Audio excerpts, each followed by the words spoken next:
Hi everyone, welcome back to the Open Buildings Designer live session. This time around, we are doing it a bit differently with a roundtable. For the benefit of those who are joining us for the first time, let me introduce Open Buildings Designer.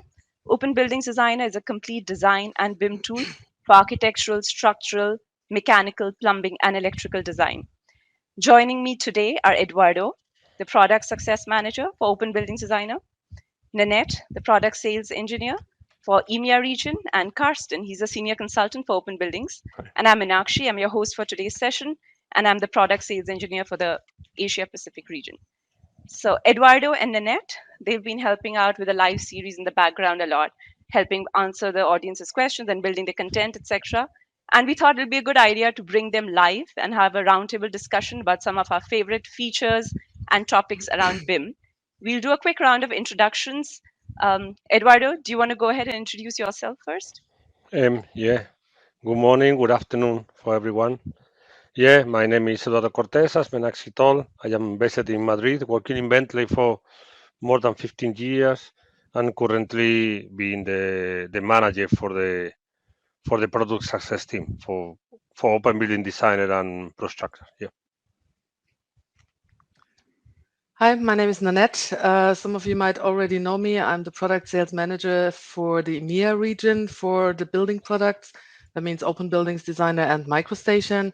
And I'm working with Bentley software then nearly 18 years now. And now I hand over to Karsten. Karsten Yes. over there. Okay. That's difficult.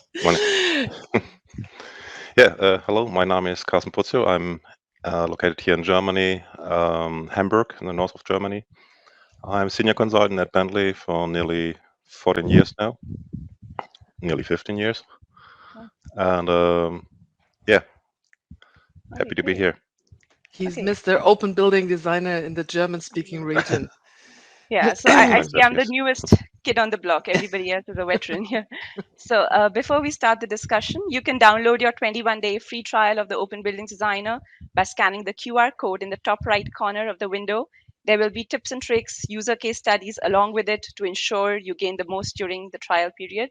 And we will be taking some questions, so please feel free to post your questions in the comments under the video window on LinkedIn. And here are our email IDs. Feel free to email us should you have any questions for us. And these are the topics we will be covering today. We are being a little bit more ambitious with the topics. We are trying to cover a lot, but we will focus more on design flexibility that Open Buildings Designer offers, computational design, and solving some of the daily issues. We will quickly touch upon the other topics and dive into these in our subsequent roundtable session, which will be in about 2-3 months' time.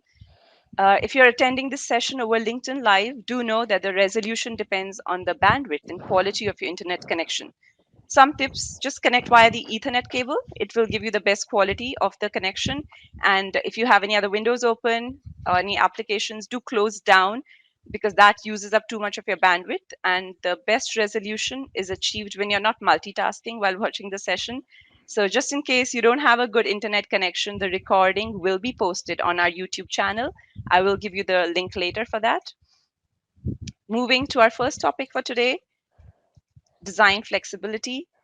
So moving from, for all of us from pretty much our generation, we moved from hand drafting to CAD. It was definitely a shift in the way we work and what our workspaces started looking like, moving from the big drafting table to computers.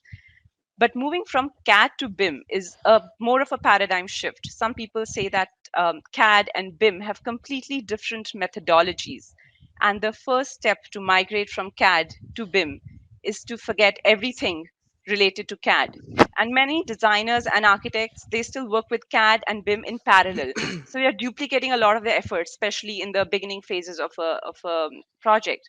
They have different software for CAD and for 3D freeform modeling, and then they reference the CAD drawings or massing to the BIM tool, and then they draw it all over again using the BIM tools.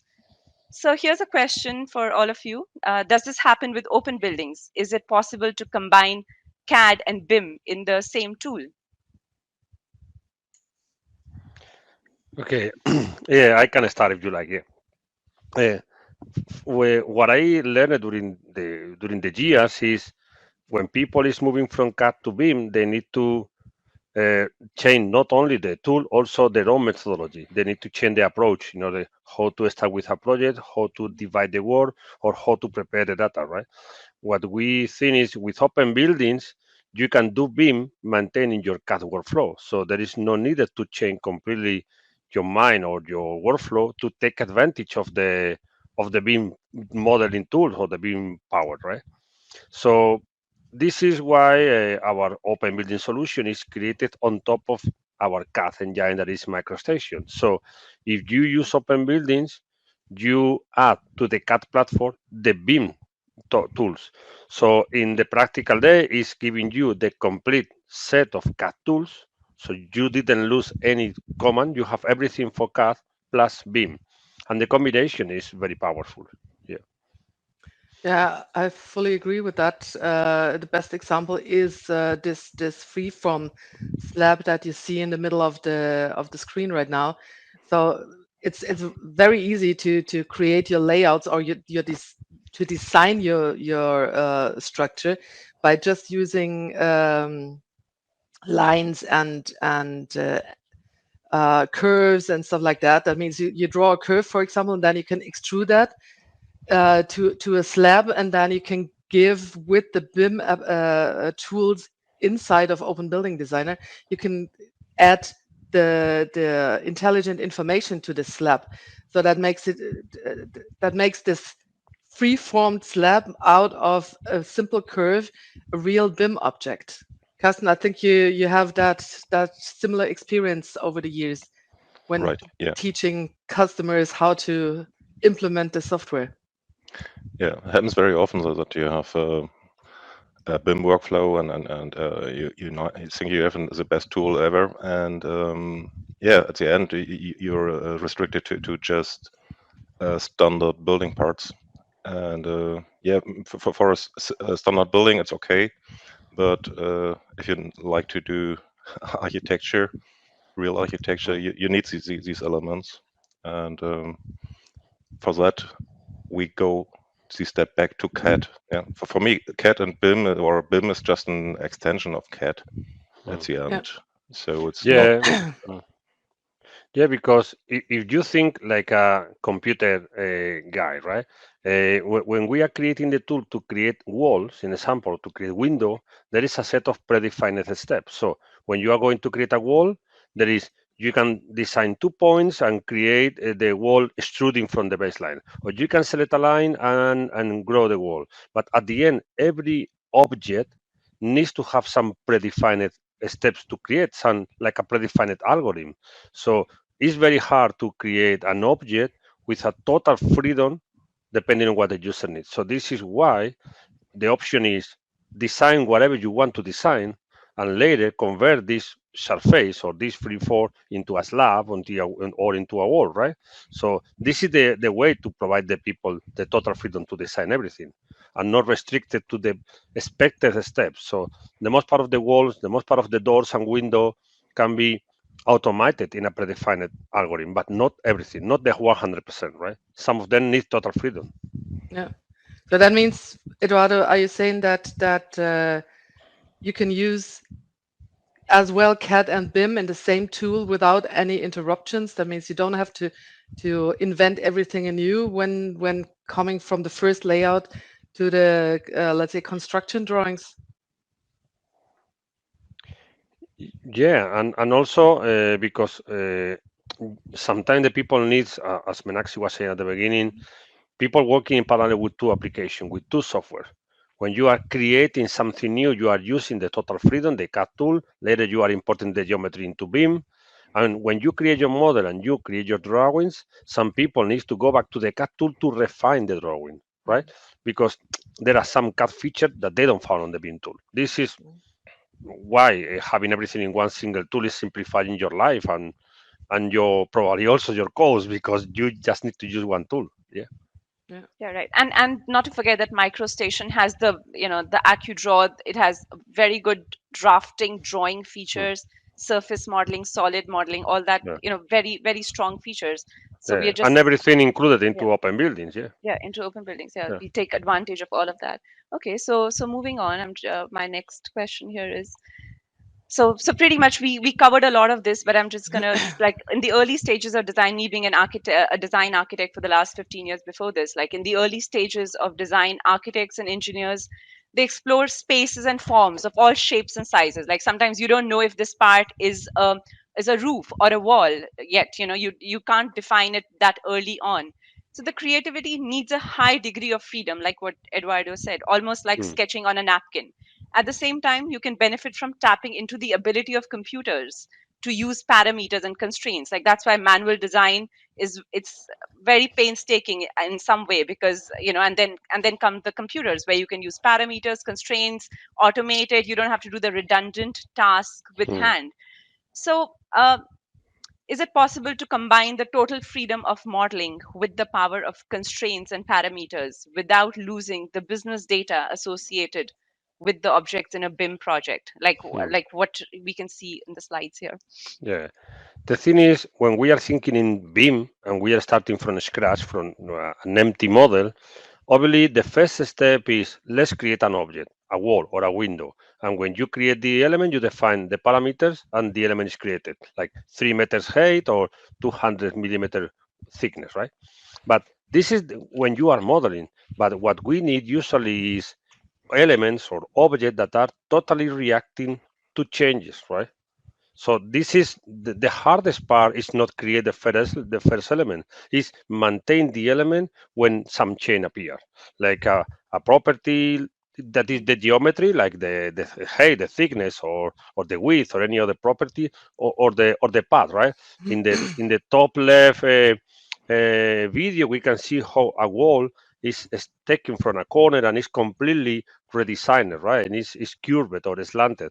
And also, so the most important thing is when there is a change in the parameters, the total model can react, right? So when you are in example in the bottom left example that is like a funnel, just moving the point of one of the basement is recreating all the path, right? So at the end, the most important thing is have the model reacting to any change and combining the flexibility to design anything with and combine it with the business data with the properties. So I think yes, in open building you can do it. You can have almost complete free fall of modeling, free modeling, and without losing this. Yeah. Yeah, there's nothing to add. It's more or less the same that we discussed on the last slide. You can always create all the forms that you have in mind. You're absolutely free to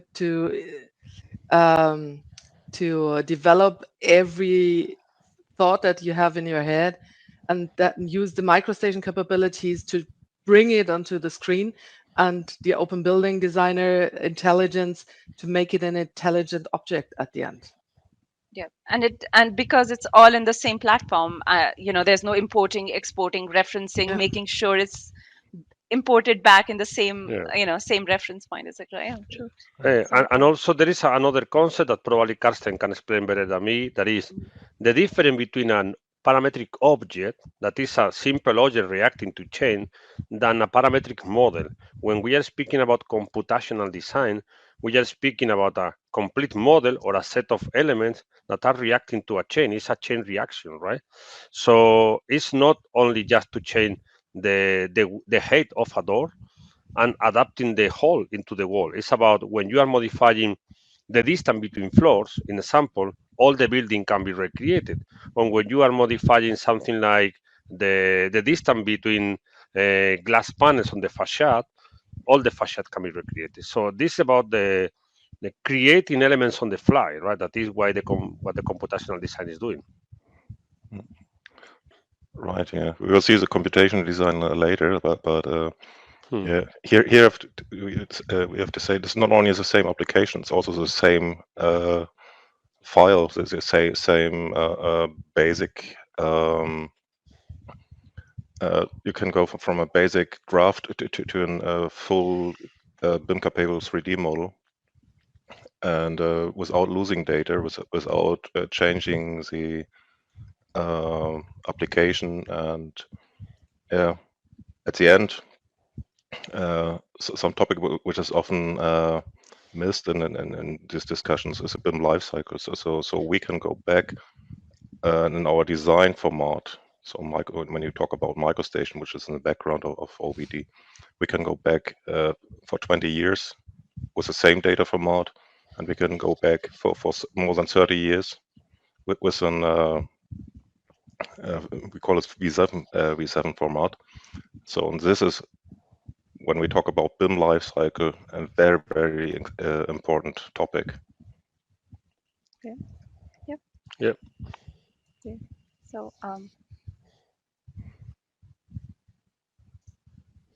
So some of the questions that come up very often when we talk about BIM is what happens when you need to apply BIM from the very onset of the project? Because sometimes, you know, the theoretically people say that you should know what exactly you're building when it comes to BIM.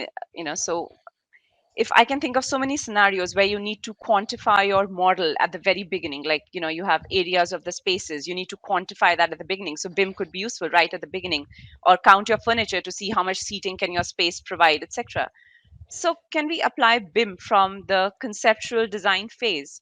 Can we reuse the data created at this stage for the future design phases as well?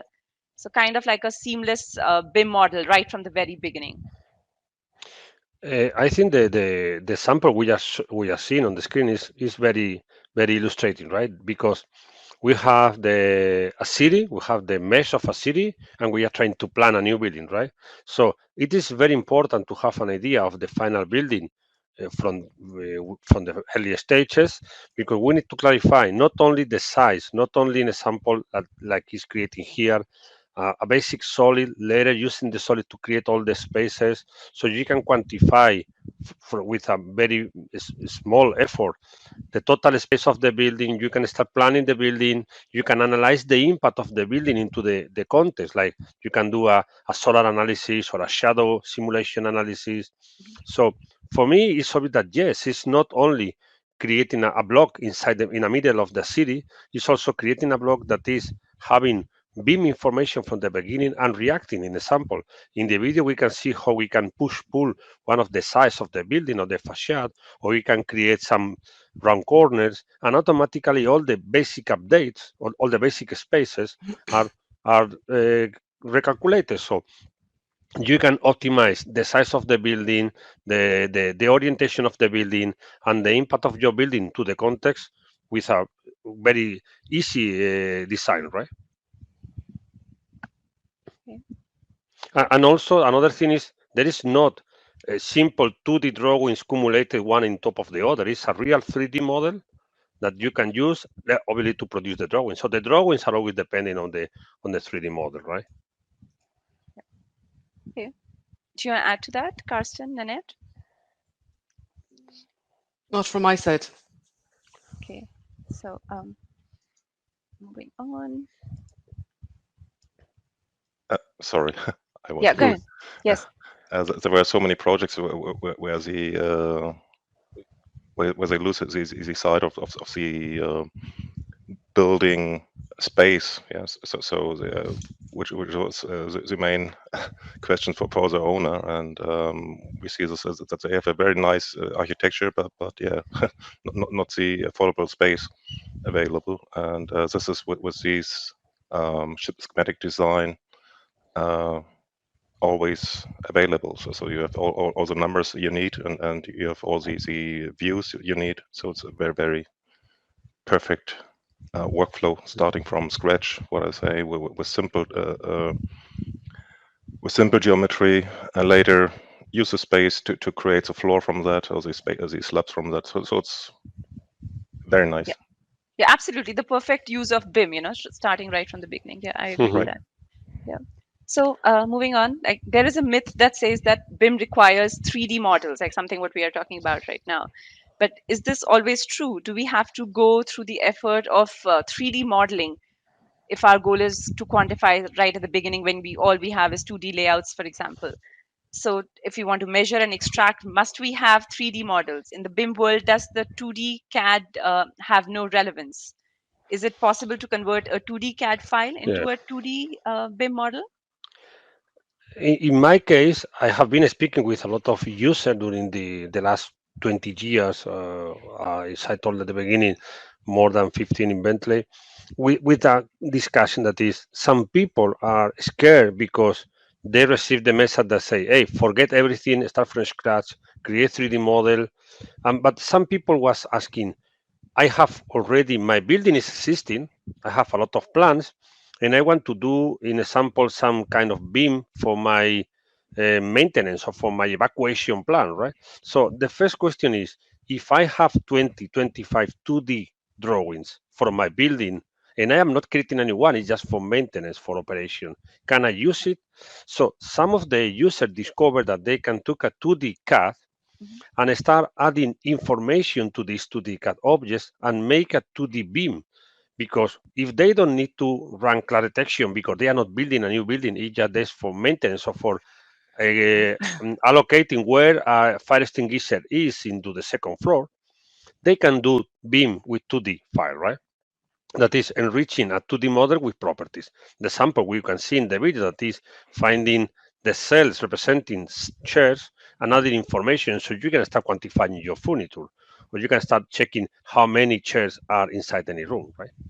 But also, this is a part, but the other part is when someone is having a building created 25 years ago and they have a lot of 2D plans, but now they need a as-built model, a model of the as-built in full 3D BIM. They ask also, can I use this or do I need to destroy everything and start from scratch? No, no, you can use it. You can select a 2D line that from the center of a wall and automatically create a wall from the 2D line. Or you can use the 2D CAD elements, the 2D CAD files as the base for your 3D BIM model. So for me, the answer is yes to the two questions. You can do 2D BIM if you need only 2D, or you can use your 2D CAD to convert to 3D BIM models, right? Probably Karsten have found some discussion with user also during with the same topic, right, Karsten? Right, yeah. But as you said, yeah, you already mentioned those main stuff. It's really easy to reference this all data. You have the full information of the 2D data. Not only levels, also objects. If there are objects in, like cells or like how does it call it in other systems? Yeah, objects or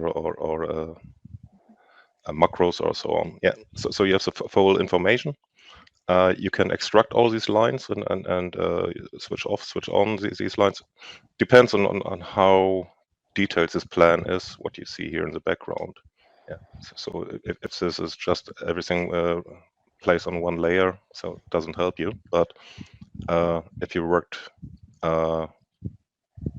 in a good way with the tools, so you have all these elements on different layers, it's not a problem to use this and bring this to 3D. Yeah. Yeah, for me, one of the sentence that can define what is BIM is don't do it twice, right? So if you need to do one thing Yeah. and ask other colleagues to do the same, in example, if you are designing a structural model, but some colleague of you needs to replicate the structural model to analyze, you are doing the same thing twice. This is not a proper BIM workflow, right? Yeah. So this is the same. If someone creates already a 2D CAD drawing, past year or 20 years ago, and you can reuse it, reuse it. If you need to repeat the task, if you need to repeat the job someone did before, probably the BIM workflow is not the best in this case, right? So Mm. don't do it twice is for me equal to or the sentence that define more what BIM is, what the people expect from BIM, right? Yeah, yeah, that's absolutely true. Yeah. Just maybe a quick example from my experience with users.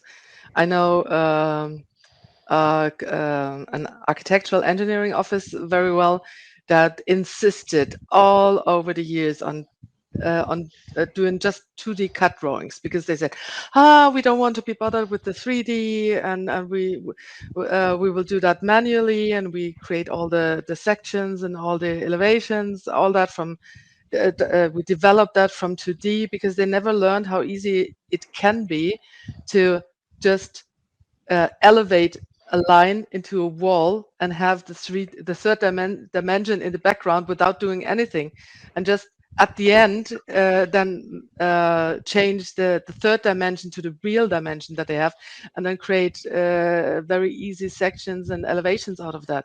And when they started really to implement, or no, they started a new working process, taking all their existing 2D drawings and elevating all the elements to BIM elements. That was for them just like being in a new world, and they Magic. had yeah, it was really like magic. They thought it's really easy because they suddenly they saw the advantages of working BIM and not only in CAD. Yeah, They so that still is the main. they still did, yeah, they still did their designs, their initial designs in CAD, but then they switched over and elevated each element to be a BIM element at the end. So for them it was magic, absolutely. Yeah, and also because we need to understand that BIM workflow is so powerful that can be adapted to any project requirement. So Yeah. if in a project the cloud detection, the issues, the 3D issues are not so important because they are focused just to adding information to the model, what's the problem? What's the problem? So do it what you need. Don't do more than what you need because this is waste of time. It's a waste of effort, right? Yeah. Do it just what you need. Yeah. Absolutely. Yes, that was a great wrap on that topic. Should we move ahead to the next one? Mhm. Okay. So computational design.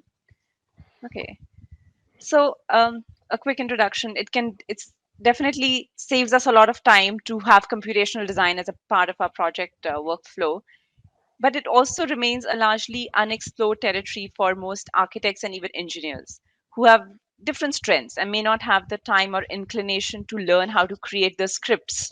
There is also a myth that the effort is only justified when using it for very large scale projects and that have a lot of complicated geometry within it. So, is computational design a solution to analyze design alternatives for smaller projects as well, for smaller problems? What do you think, Eduardo? Yeah, from my point of view, when you discover computational design, you will never forget it. You will never regret using this because it's very powerful. And at the very moment you learn how to create a simple example, it's addictive, right? For me, it's the funny part inside the model. So, in example, we can see here two examples. The example at the left is just a station, and they are just defining a script that is calculating how many ticketing machines, depending on the space you need for the people, right? I'm sure that probably there is not the same regulation or the same needs in the States, in Sweden, or in Japan, because probably the people is having different living styles, right? So at the end is how to create something simple to adapt. So you don't need to know how to code or to create complex code scripts. There is a visual tool that you can link the space between elements to a parameter and just changing a value is calculating a unit 3, you can put 3, 2, or 5 ticketing machine, right? So it's useful to solve this simple example, but at the same time it's very useful to what we call optionering, that is engineering to create alternative or options. In the example you can see on the right, there is a big skyscraper. So obviously when you are creating a big skyscraper, you need to analyze the impact of the facade or the impact of the building into the context. So explore variation is very important.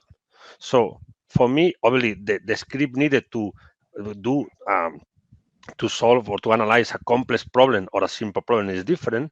It's different on the amount of element you need to involve, but it's the same simplicity to create, right?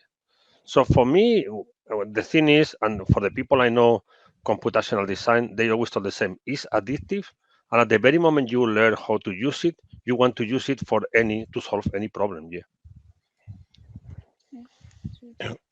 So these are two very good examples what you see here. So people often think generative design is used or computational design is used to create these fancy skyscrapers, which is absolutely true.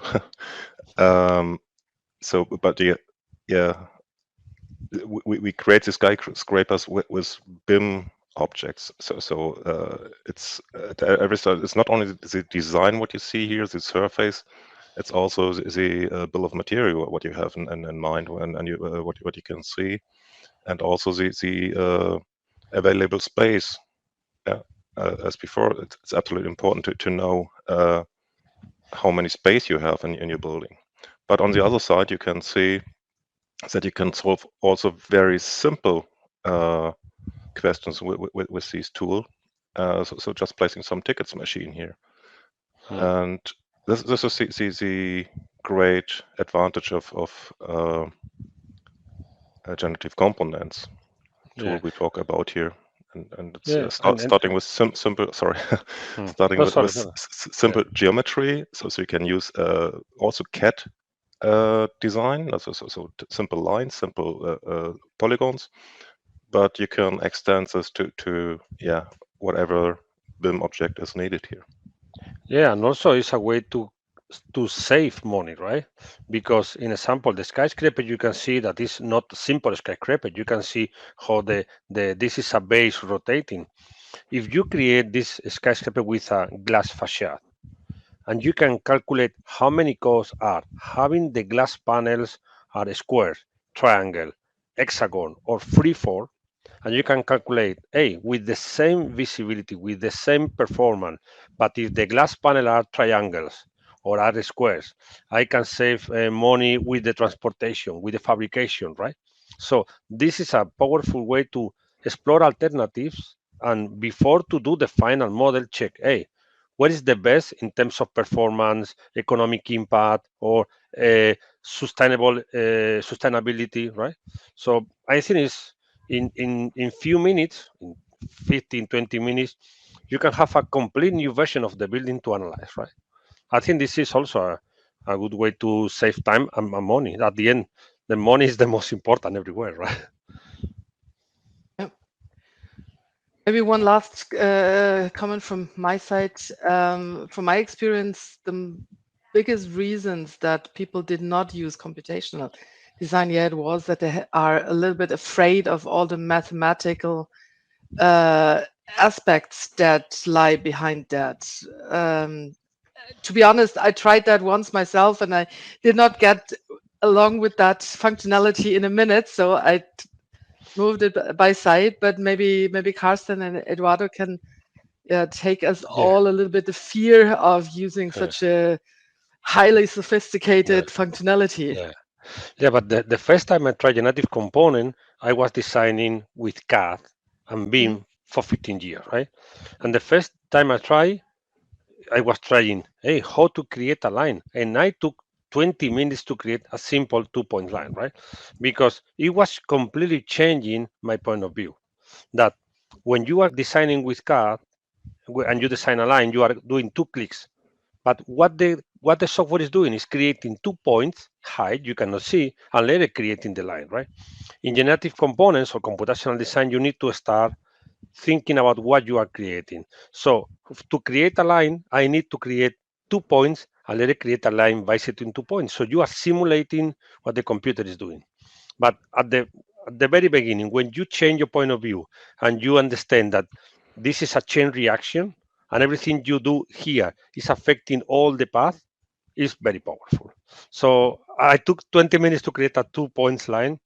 But when I realized, oh, wow, this is the way, now it's unstoppable, right? Yeah. Yeah, I agree. There's definitely a learning curve to it. And I just want to add that computational design can be carried out in the companion app that comes with Open Buildings Designer. It comes free with the Open Buildings Designer. It's called Generative Components. So again, it's something you just add on to the existing platform that does everything else, and it also does computational design or generative design, however you feel like calling it. Karsten, do you want to add anything to that? Yeah, doesn't short. It uses the same user interface. So as you see it here, it's the same user interface. It uses also the same elements. So you can start with simple placing 2 lines with the with MicroStation or with a CAD system, and you can evolve these lines to computational lines. So just click on it and say, okay, this is now an computational line. So it creates these 2 points and this line between them. Very easy. So you can start very easy and see very fast good results. But there's really no limit what you can do later if you're an experienced user. You can go scripting, you can work with C#, you can create your own applications or your own nodes inside this tool. So it's really limitless. But on the other side, you can start very simple. Yeah. So on the gray screen, right at the center of the screen, it's that gray block. Within that is the visual blocks of code or script that you can see, and you can. So that's the generative components part of it. Yeah, but you can see how for the simple problem that it was the ticketing machine, there is a simple script. It's only 4 or 5 nodes, right? There is not a big or a complex script you need to create. For a small problem, small scripts. For big solution, big alternative, obviously is more complex because mainly because you involve a lot of different elements, right? Or a lot of different objects. But it can be simple, yeah. Yeah, and especially in the beginning phases of any architectural project, there are so many options. So this gives you the flexibility of adding all the options in your one project itself. Yeah, and in the Open Building YouTube channel, there is a playlist that is describing the basic concept of generative component, about the interface, about how to create points with different techniques, simple elements. So as a starting point to understand how to start, yeah, it's very nice. Yeah. Right. Yeah. So moving on to our next topic is solving daily issues. So we believe that the advantages of a BIM solution don't just end once the project is delivered for construction, but it's also a good solution to solve other facility management challenges you come across in the lifetime of a building. So, Eduardo, can you tell us some examples of situations where open Yeah. buildings can be used during the lifetime of a building after the construction is complete? Yeah, I think we need to have in mind that in a BIM project, right? The time example, some big project, a skyscraper, you can take 1 year for design, 2 years for construction, but probably there is 50 years for the life of the building, right? So obviously the BIM methodology is very interesting on the design phase and the construction phase, but the question is why you cannot take advantage of the same technology during the complete life cycle of the building, right? So in my point of view, there is a lot of users that needs to solve a lot of issues once the building is running, right? And it's not only, there is no need to create a new refurbishment or you are not analyzing facade alternatives. But in example, here we are seeing two examples that appear in the last year with the pandemic, right? That is, people needs to go back to the office and we need to check, hey, how close are one chair to the other? Do we need to reorganize our space? So in example, this is some user asked, how can I calculate I need to reorganize my offices, right? So in this example, is analyzing, in example, the position of the chairs and the table, the decks, to calculate how many distance is between people and which people can work at the same time, right? So you can check the office's occupancy. You can check if your office can be saved up 25%, 50%, 75%. Or the other example at the right is something you have seen in every public space in the last year. That is stickers on the floor, defining when you are making a queue, 1.5 meter, 1.5 meter distant, 2 meter distant. Hey, don't be accumulated in a single point. 3 years ago, the people was very close, 10 centimeters one to the other. Hey, my taxi, or I want to buy the next one, right? But now there is a lot of stickers. So the way is, can I use the existing model? Or the question is, can I use the system model to analyze simple alternative how to solve these issues? There is two examples about an example how you can automatize the position of a sticker. So you can know it's not only about to learn how many stickers you need to buy and place in the floor. It's about analyze how many people can be at the same time in one space, right? So this is two example about how the people can take advantage of the BIM models and the technology to solve a lot of issues they will find during the complete life cycle of the building, right? And this is two example, but I think there will be probably a lot of them Carsten and Annette know, right? Right, yeah. So you can see this as a 3D database. And as in every database, you can ask different questions to or send different questions to this database. And let's say you have to maintain a fire extinguisher, you can ask this one. If you like to see fire-rated walls, or if you'd like to see concrete grades, you can send these questions to the drawing to the, yeah, let's call it 3D database, and do whatever you want, and request whatever you need. Yeah, and also because during the life of the building, the regulation is changing.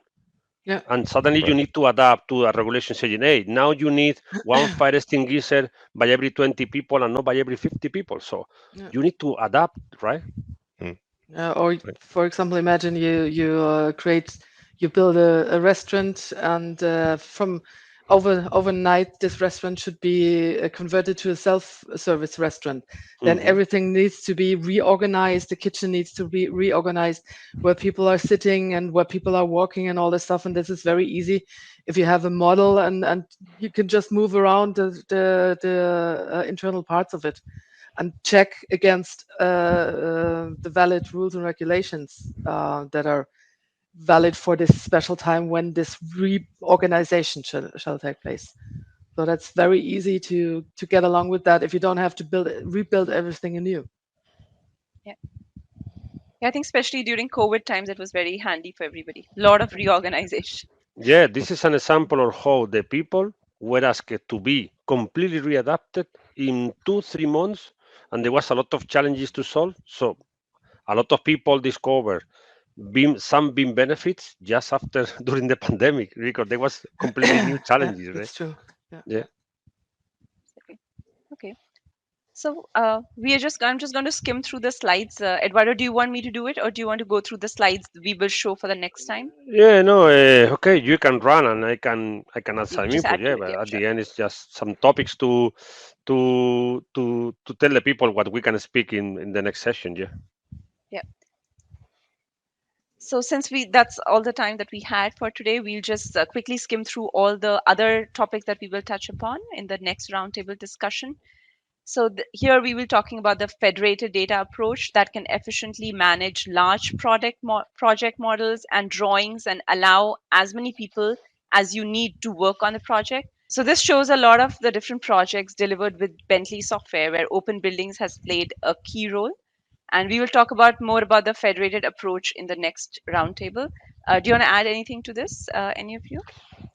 No, just an example of how what we were speaking in other example that is a BIM solution must be adaptive to any kind of project, to any size of project, should allow you to grow your team and your project before without to have a restricted workflow, right? So, and you can see here how open building has been used in bridges, in oil platform, or in water treatment plants, or airport, right? So at the end is just the a discussion to tell the people about, hey, you can be adapted, or the solution can be adapted to any kind of size of project. Yeah. True. Yeah. So the same thing, like as an example of how Open Buildings is adaptable to any project size, we can see here the same tool working in a single house project, something we had in our first live session, the Farnsworth House, and then a big train station. So again, we will talk about how is the workflow really different for different sizes, and how does it really compare between the two different project sizes? Yeah. Um, Moving to the next one, like there are several discussions around the BIM world about how a solution must be open and adaptive. So this is open BIM versus closed BIM. It should be open and adaptive to any user workflow. Does this also mean that BIM solutions must not be customized and used as as you get it out of the box, so that when you're collaborating with others, there are no issues? So we'll talk about that. It will be an interesting discussion on what is open, what's closed, and what is an ideal solution for each project, depending on what the project is. Yeah, this is not to be confused with the open bin interoperability. It's about the discussion about if the solution, if you need to be adapted to a solution and adapt your workflows to a tool, or if the tool can be adapted to you, right? In this case, I think we can speak about two different scenarios. That is, a tool used out of the box in order to be more open with other people, or if the tool can be adapted to your workflow, your interface, and your environment. Yeah.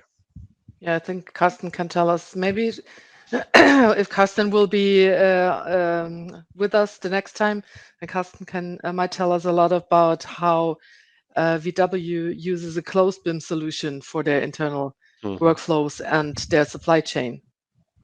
Right. Just to give us an idea about what is the difference. This will be a topic that require probably we can speak a lot of time about this, right, Carsten? Probably, yeah. Yeah, some hours. Okay, Yeah. that'll be interesting for the next round. So data management. So do you know how important it is? All the non-graphical data that actually goes into your BIM model. That's very important. But and what we use for the day-to-day tool we use is Excel. Open Buildings also has the ability to combine the power of Excel with that of BIM. And it's actually one of the unique propositions of Open Buildings, a bi-directional editing between Open Buildings Designer and Excel. So we'll be discussing that and how it can really accelerate your BIM design process and your workflow.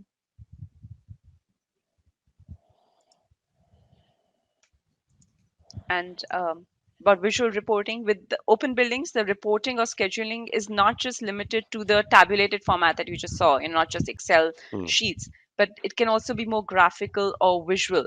So we will talk about a feature called display rules that allows us to create more 3D visual reports. And architects by nature, architects or even building engineers, we need more visual stimulation. So not just Excel, but more of the visual displays as well. Yeah, You want because to the add to most that? part of the times, the people using a 21st century tool to design, but they are creating 20th century style report, right? That is a simple drawing or a simple document. So what we are speaking is the demanding. Now there are more people demanding more visual, more 21st century style report, and we will discuss about how it's possible to do it, this dynamic or this visual report here. Yeah, absolutely. So lastly, most people associate BIM with Open BIM when speaking about collaboration environments. But although Open BIM and IFC is a powerful way to collaborate with others, there are some situations in which we need to share data in other file formats as well. So in the next session, we can also share about the different file formats supported by Open Buildings. And that session we will also cover on 8th of December with Kashia, all the different file formats and how do you go about it. Moving on. So I'd also like to direct everyone to some high quality learning content we have for Open Buildings Designer right on YouTube. This is actually the playlist we have for our live series. We've had 5 discussions. This is our roundtable. And after that, the 6th discussion will be on the 8th of December. And all the recordings are available on YouTube. That's the link. And I also posted the link on the comments section. And more on the where all you can find the learning content. We have focused webinars. If you go to our Virtuosity website, we have some webinars that are, let's say, for water reclamation plants or station design, clash detection. They're more focused, so you can focus for advanced users. So you can look through these. And as we mentioned, we have a YouTube channel for Open Buildings Designer. It's divided into the different disciplines: architectural, mechanical. There are different playlists. You can go through those. It's very easy to go through those, learn about, start building your first building from scratch in BIM or even generative components. So look through those. It's quite helpful. Moving on. So yeah, that's us.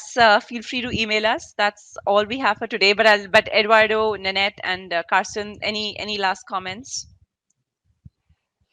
My only comment is a recommendation, because if I were a potential user of BIM, I would prefer to take my own experience and my own opinion. So what I usually tell the people is, obviously you can listen others and you can take their ideas. So you can listen this webinar 20 times and you can listen what we are saying. But the most important thing for me is tell the people, try by yourself. So Yeah. do a test. Check if the tool is really what you need. Download the 21-day trial. Go to follow the Welcome on Board video guide. Do your own test and take your own conclusion, right? And check if this is a good tool for you. Yeah. Yeah, Yeah, exactly. absolutely. And in case of any questions during your trial, you can always contact us via email. That's always the best option because we're all very busy. But we promise that if you send us an email with your questions, we will answer that as soon as possible and help you out of that. So Yeah. I can only add, try it out yourself, and the sooner the better, because then you know what it's really worth. Right. Yeah, absolutely. Yeah, And and the also trial. thank you for the time spent with us today. Yeah.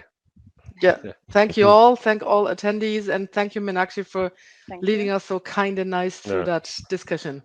Yeah. And Thank you. thank you So to you please do also, join us. Nanette and Karsten. Yeah. Thank you Yeah, to you thank you Thanks, for guys, and Carsten and Thanks. Eduardo. yeah. thank you so much. Join Bye-bye. us for the session 6 on the 8th of December, 3 p.m. Like we said, we'll mention Yeah, about Hmm. the Open BIM and the different file formats, interoperability, and download your free trial. Thank you, everybody. yeah, exactly. Thanks. Okay. Okay. Thank Bye. you. Have a Bye-bye. Thank nice day. you. Bye-bye. Bye. Bye. Speak soon.